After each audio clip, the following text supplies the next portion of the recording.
Hello everyone.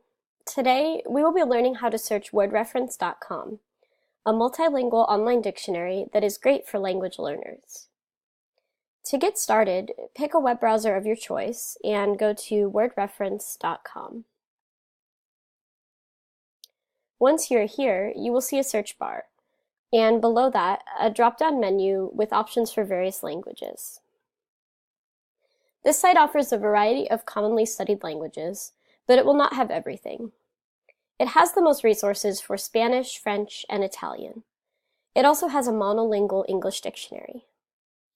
Go ahead and pick what language you are searching. Today, I will be using French. And I would like to translate words from English to French, so I will start with that option. Then search for any word you like. I would like to know the French word for library. As you type, the website will suggest possible words for you. You can either pick one of those or just press enter to search.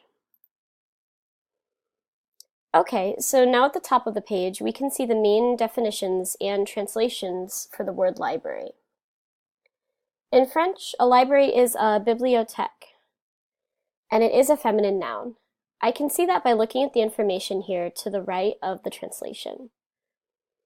If you like, you can click the Listen button at the top of the page to hear the words spoken aloud.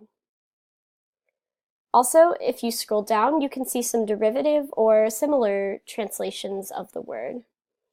They refer to these as supplementary translations. For example, if a collection is of videos or music rather than books, it may be called a videothèque or a discothèque.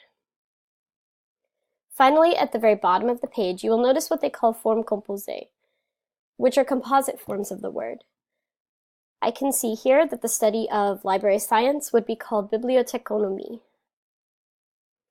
Okay, so that's how to get started with the online dictionary wordreference.com. Thank you for watching and happy searching!